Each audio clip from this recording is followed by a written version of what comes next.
Assalamualaikum warahmatullahi wabarakatuh. Salam, Om Swastiastu, Namo Buddhaya, salam kebajikan. Selamat datang di Kitab Mawas Diri, tempat di mana kita menggali berbagai kisah sejarah Nusantara maupun dunia. Langsung saja kita mulai pembahasannya, dan selamat mendengarkan. Pembahasan kita kali ini berjudul Narapati dan Pasukan Rahasia Majapahit. Siapa mereka? Dalam sejarah resmi Majapahit, kita kerap mendengar tentang raja-raja besar, para patih ternama, dan peperangan gemilang yang mengharumkan nama Nusantara. Nama-nama seperti Raden Wijaya, Gajah Mada, Hayam Wuruk, dan Tribuana Tunggadewi mengisi lembar-lembar sejarah dengan kisah kepahlawanan dan kebijakan besar. Namun di balik sorotan tersebut, ada kisah-kisah tersembunyi tentang pasukan yang bekerja dalam senyap, jauh dari gemuruh perang dan pesta kemenangan. Mereka adalah orang-orang bayangan yang menggerakkan roda kekuasaan secara tak kasat mata. Sebuah kelompok rahasia yang dikenal sebagai Narapati. Narapati bukanlah tentara biasa yang berbaris dalam parade atau ikut serta dalam perang terbuka. Tugas mereka jauh lebih rumit dan berbahaya. Mereka bergerak dalam dunia yang penuh intrik, menjalankan misi-misi khusus seperti spionase terhadap kerajaan tetangga, sabotase logistik musuh, infiltrasi ke dalam pemerintahan lawan, hingga penghilangan tokoh-tokoh berpengaruh yang dianggap sebagai ancaman bagi Majapahit. Dunia mereka adalah dunia di mana kesetiaan diuji dalam senyap dan di mana keberhasilan terbesar adalah tetap tidak terlihat. Keberadaan Narapati jarang dicatat dalam kitab-kitab besar seperti Pararaton atau Negara Kertagama. Nama mereka tidak disebutkan bersama para pahlawan yang berjasa dalam catatan resmi. Seolah-olah keberadaan mereka memang sengaja disembunyikan. Hal ini bukan tanpa alasan. Menjaga kerahasiaan operasi dan identitas anggotanya adalah bagian penting dari kelangsungan. Dalam dunia di mana kekuasaan bergantung pada informasi dan kontrol tersembunyi, keterlihatan justru menjadi kelemahan terbesar. Diperkirakan pembentukan pasukan Narapati dimulai sejak masa awal Majapahit berdiri, ketika Raden Wijaya menyadari bahwa mengandalkan kekuatan militer saja tidak cukup untuk membangun dan mempertahankan kerajaan besar. Nusantara adalah gugusan karajan-karajan yang beraneka ragam budaya, kepentingan, dan ambisi. Untuk itu, Majapahit membutuhkan pasukan yang mampu bekerja di balik layar, mengikat persekutuan dengan tipu daya, atau melemahkan musuh. Bahkan sebelum pedang dihunuskan, mereka yang direkrut menjadi Narapati berasal dari berbagai kalangan. Beberapa diambil dari keturunan bangsawan kecil yang cerdas, namun tak punya harapan besar dalam politik. Sebagian lagi dari rakyat biasa yang menunjukkan bakat luar biasa dalam seni bela diri, kecepatan berpikir, dan keberanian luar biasa. Mereka menjalani pelatihan panjang dan keras, dibentuk untuk menjadi sosok yang tak hanya kuat secara fisik, tetapi juga licin dalam strategi, piawai dalam diplomasi, dan tajam dalam membaca situasi politik. Dalam pengabdian mereka kepada Majapahit, para Narapati mengorbankan nama, asal-usul, bahkan keberadaan pribadi mereka. Mereka menjadi bayangan di antara bayangan, mengukir kemenangan kecil yang tak tercatat dalam prasasti atau kidung kemenangan, namun justru menjadi fondasi kokohnya kejayaan Majapahit. Di balik setiap perjanjian damai yang mendadak tercapai, di balik setiap pemberontakan musuh yang tiba-tiba meredup, mungkin ada tanggan-tanggan tak terlihat dari para Narapati bekerja dalam keheningan, menjaga kejayaan Majapahit tetap berdiri megah di atas dasar yang kokoh. Meski dunia tak pernah benar-benar menyadari keberadaan mereka, istilah Narapati berasal dari dua kata dalam bahasa Sanskerta, Nara yang berarti manusia, dan Pati yang berarti penguasa atau pemimpin. Secara harfiah, Narapati dapat diterjemahkan sebagai penguasa manusia. Namun dalam konteks Majapahit, makna ini berkembang melampaui pengertian harfiah. Narapati bukanlah sekadar pemimpin dalam struktur pemerintahan terbuka seperti raja atau patih. Mereka adalah penguasa dunia yang tersembunyi, para pemegang kendali atas informasi, intrik, dan kekuatan tersembunyi yang bergerak di luar batas-batas resmi kekuasaan. Asal-usul pembentukan kelompok ini tidak tercatat secara gamblang dalam sumber-sumber resmi, Namun dari serpihan cerita rakyat dan kisah lisan yang diwariskan turun-temurun dapat disimpulkan bahwa Narapati mulai muncul seiring dengan ambisi Majapahit untuk memperluas pengaruhnya ke seluruh Nusantara. Di masa-masa awal ekspansi ini, para pemimpin Majapahit menyadari bahwa kekuatan militer yang besar sekalipun tidak selalu menjamin kemenangan. Ada medan pertempuran yang lebih licin dan mematikan, medan diplomasi, medan psikologis, dan medan rahasia di mana perang dimenangkan bukan dengan tombak, melainkan dengan kecerdikan, kecepatan berpikir, dan manipulasi informasi dalam upaya menguasai kerajaan-kerajaan kecil dan memperkuat hegemoni Majapahit. Dibutuhkan lebih dari sekadar pasukan. Dibutuhkan pasukan bayangan yang mampu menyusup ke jantung musuh, memetakan kekuatan dan kelemahan mereka, menyebarkan desis-desis yang merusak moral, dan bahkan menyingkirkan lawan-lawan politik secara halus. Disinilah lahir kebutuhan untuk membentuk Narapati, sekelompok manusia terlatih yang menguasai taktik perang dalam bayangan, bergerak tanpa identitas, dan bekerja atas nama kejayaan Majapahit. Mereka yang direkrut ke dalam Narapati dipilih dengan sangat hati-hati. Bakat, kesetiaan, kecerdikan, dan ketahanan mental adalah syarat mutlak. Proses seleksi sangat keras, menguji tidak hanya kemampuan fisik, tetapi juga kekuatan berpikir strategis dan kelicahan dalam beradaptasi di situasi yang berbahaya. Sebuah kalimat yang sering dipakai dalam pelatihan Narapati berbunyi, "Siapa yang menguasai bayangan, menguasai dunia." Ini menegaskan filosofi bahwa kemenangan sejati adalah ketika musuh bahkan tidak sadar bahwa dirinya sudah kalah. Pemilihan nama Narapati sendiri menunjukkan penghormatan atas tugas mereka yang berat. Mereka memang bukan raja dalam pengertian tradisional, tetapi di dunia gelap, tempat informasi lebih berharga daripada pasukan berkuda. Para Narapati adalah raja yang sesungguhnya. Tanpa mereka, banyak kemenangan Majapahit. Kecerdikan mereka membuat kerajaan-kerajaan di Nusantara menyerah, bahkan sebelum peperangan dimulai, atau justru memicu kehancuran internal di dalam kerajaan musuh. Dengan keberadaan Narapati, Majapahit membangun sebuah kekuatan ganda, kekuatan terbuka yang diperlihatkan kepada dunia, dan kekuatan tersembunyi yang hanya sedikit orang tahu. Dua kekuatan ini berjalan beriringan, saling menguatkan, menjadikan Majapahit bukan hanya kerajaan besar dalam ukuran wilayah, tetapi juga dalam kedalaman strategi dan kecanggihan sistem kekuasaan. Narapati menjadi bukti bahwa dalam sejarah, kekuatan tersembunyi seringkali lebih menentukan daripada kekuatan yang tampak di permukaan. Tidak sembarang orang bisa menjadi bagian dari Narapati. Rekrutmen dilakukan dengan cara yang sangat rahasia, hampir tak terdeteksi oleh mata-mata atau pengamat manapun. Para calon anggota tidak pernah tahu kapan mereka sedang diuji.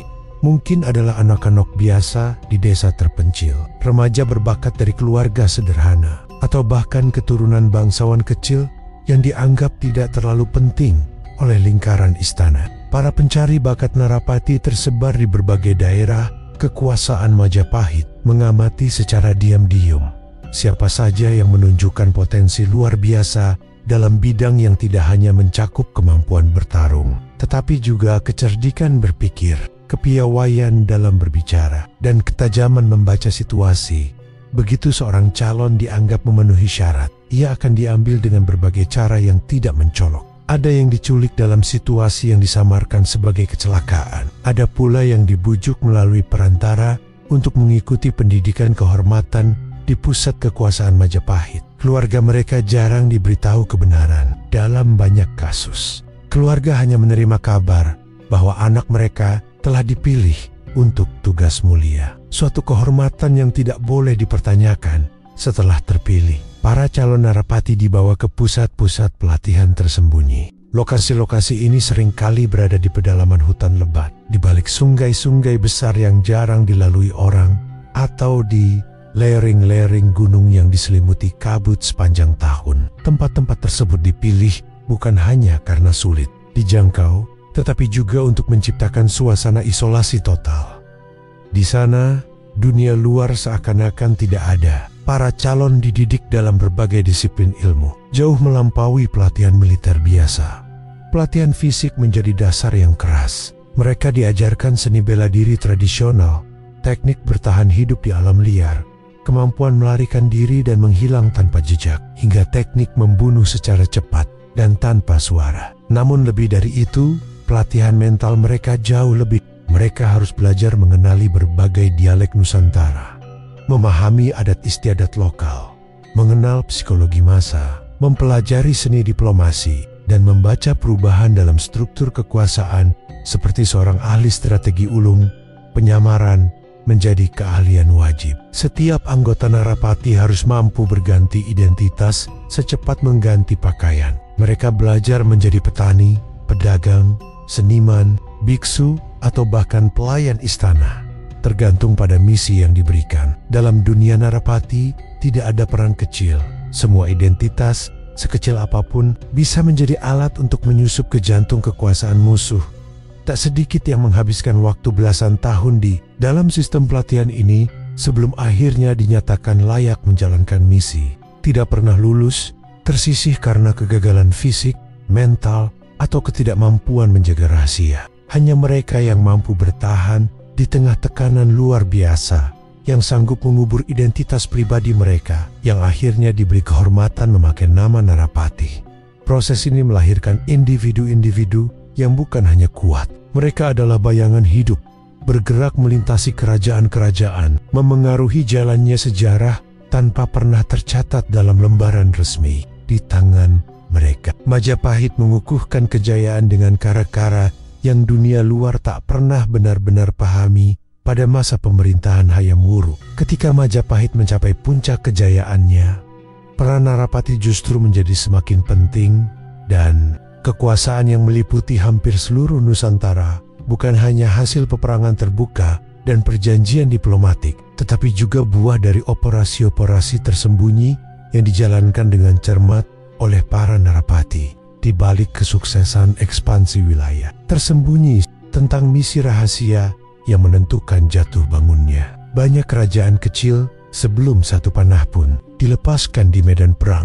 Salah satu strategi paling efektif yang digunakan Narapati adalah melemahkan musuh dari dalam. Alih-alih mengandalkan kekuatan militer untuk menaklukkan kerajaan-kerajaan kecil di timur Nusantara, mereka lebih dahulu mengirimkan agen-agen rahasia untuk menggoyahkan fondasi politik lawan. Mereka menyusup ke dalam istana, merusak kepercayaan antara raja dan para penasihatnya, memperkeruh hubungan antara bangsawan dan rakyat, hingga menciptakan ketidakstabilan yang membuat kerajaan tersebut rapuh.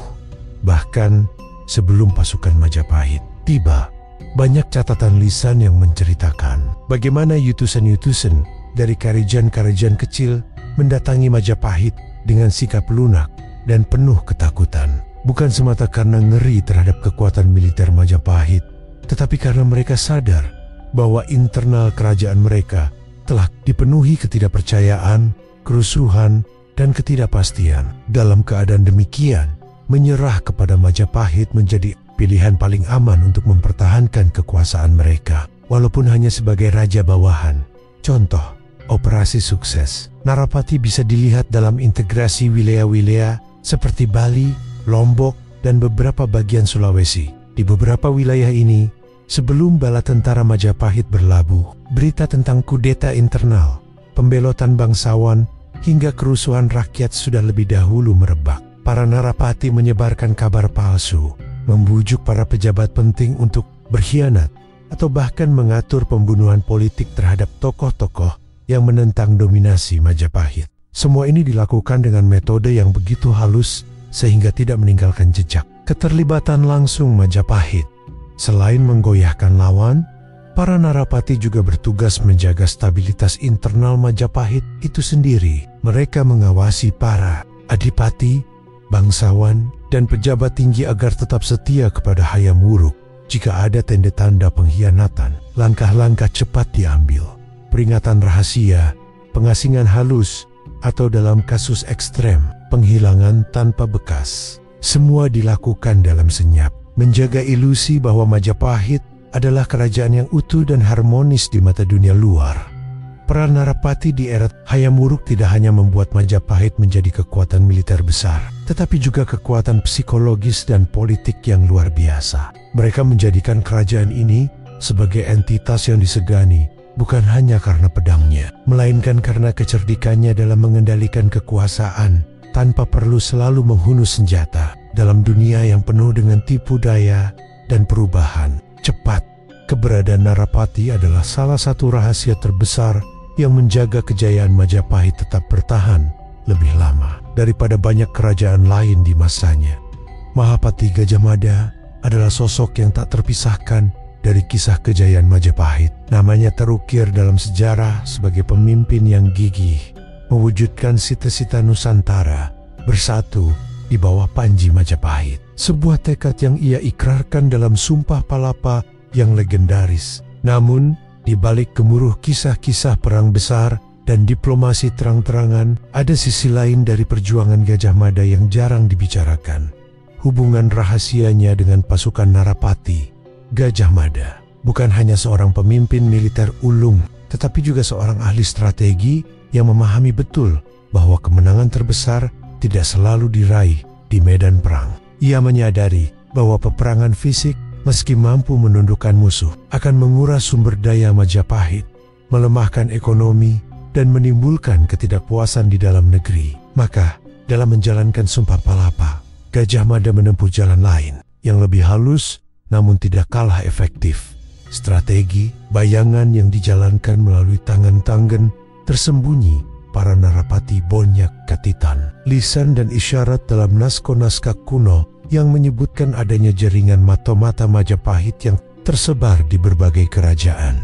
Mereka inilah yang diduga kuat merupakan bagian dari Narapati, bekerja di bawah koordinasi rahasia yang bersinggungan langsung dengan Gajah Mada melalui jalur rahasia ini. Gajah Mada memperoleh informasi vital mengenai kekuatan, kelemahan, konflik internal, serta peluang diplomatik dari berbagai kerajaan di Nusantara. Informasi ini memberinya keunggulan strategis yang luar biasa, memungkinkan Majapahit untuk bergerak lebih cepat dan lebih cerdas dibandingkan lawan-lawannya dalam beberapa kasus. Sebelum Majapahit mengirimkan utusan resmi atau pasukan militernya, para Narapati telah lebih dahulu bekerja di lapangan. Mereka menyusup ke dalam kerajaan sasaran, membina hubungan dengan pejabat-pejabat kunci, mengobarkan perpecahan internal, bahkan dalam beberapa kasus membujuk tokoh penting untuk bersekutu dengan Majapahit tanpa perlu pertumpahan darah.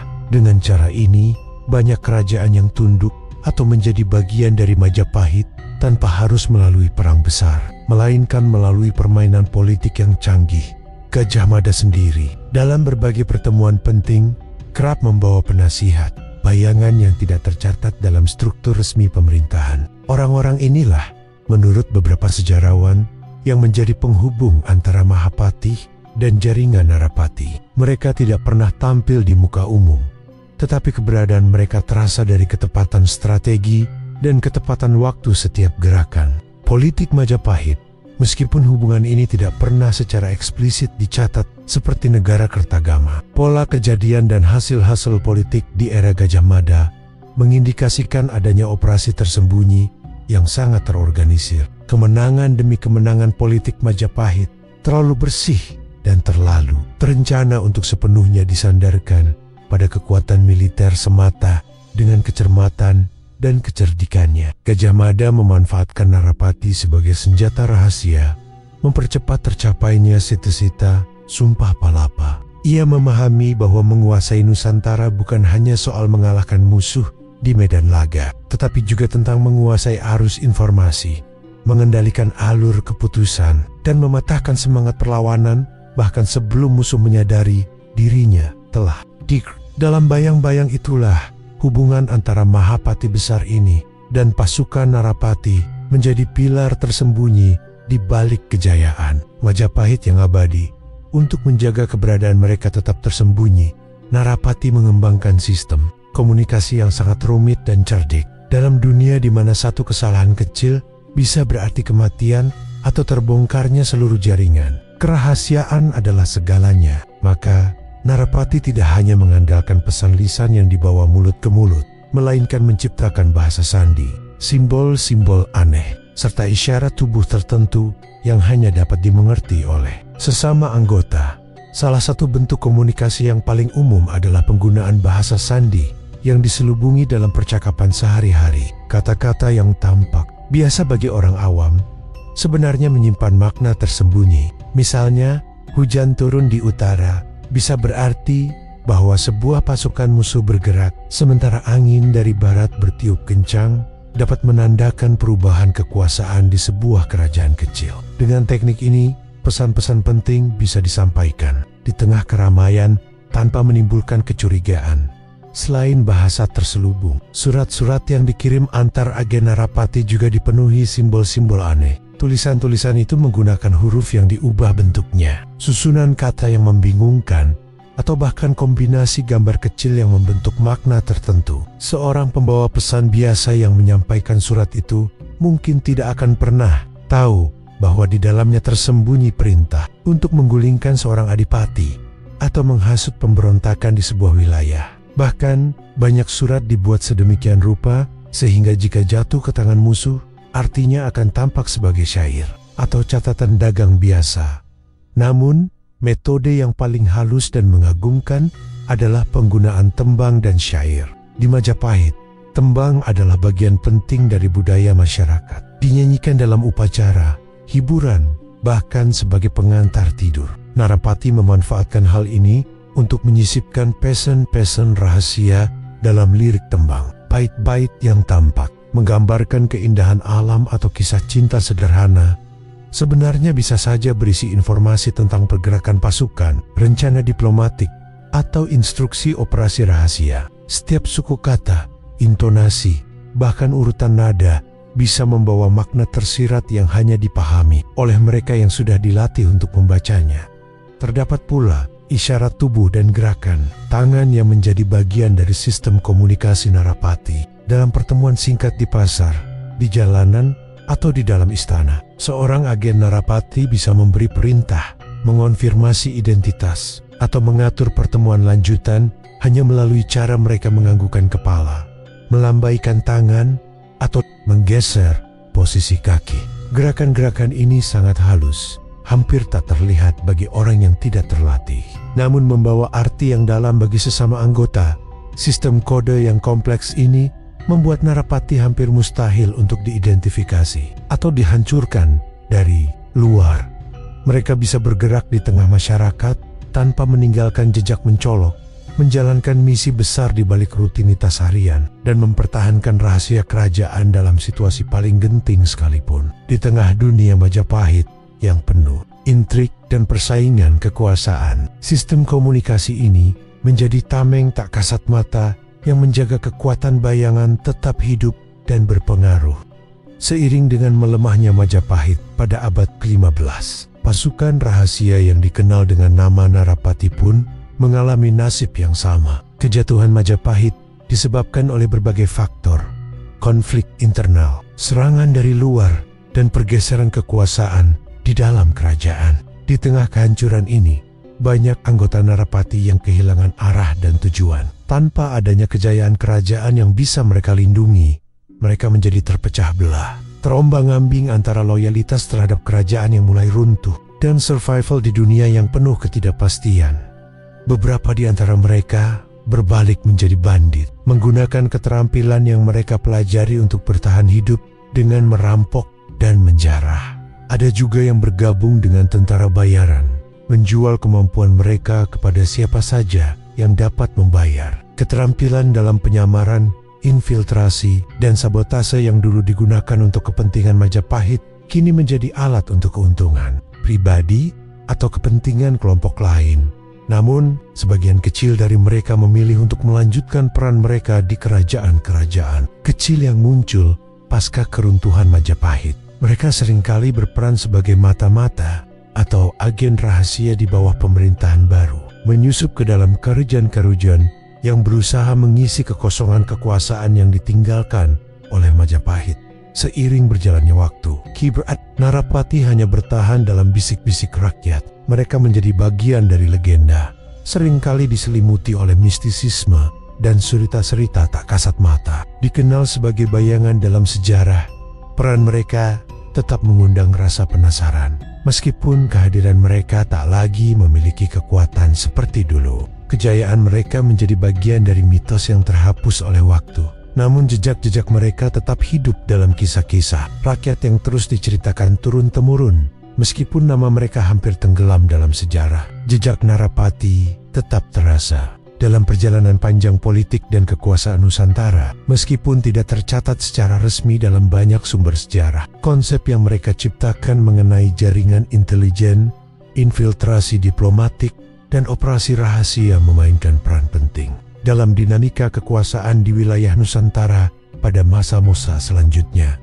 Dalam karajan-karajan yang muncul setelah runtuhnya Majapahit, seperti Kesultanan Demak atau Mataram Islam, kita bisa melihat jejak tradisi yang mirip dengan yang dijalankan oleh Narapati. Konsep menggunakan agen rahasia untuk memantau dan mengontrol kekuatan lawan, serta kemampuan untuk mengubah jalannya sejarah melalui strategi tersembunyi, terus diwariskan dalam pola-pola diplomasi dan intrik kekuasaan. Sebagai contoh, di Kesultanan Demak, teknik-teknik spionase dan infiltrasi diplomatik digunakan untuk memperluas pengaruh dan memperkuat kekuasaan tanpa harus selalu mengandalkan peperangan terbuka. Lebih jauh lagi, warisan Narapati dapat dilihat dalam seni memainkan bayang-bayang, yaitu kemampuan untuk bertindak di balik layar dan memengaruhi keputusan-keputusan penting tanpa pernah muncul di permukaan. Seni ini bukan hanya soal peperangan, tetapi tentang kecerdikan, kesabaran, dan keterampilan dalam memanipulasi informasi dan hubungan. Warisan mereka mengajarkan bahwa kekuasaan sejati tidak hanya dimenangkan dengan pedang, tetapi juga dengan kecerdikan dan seni memainkan politik bayangan. Hingga kini, konsep tersebut bisa kita lihat dalam banyak elemen politik modern. Meskipun mungkin tidak lagi dalam bentuk yang sama seperti yang dijalankan oleh Narapati, namun pengaruh mereka terhadap strategi dan diplomasi di Nusantara tetap menjadi bagian dari sejarah yang terus menginspirasi.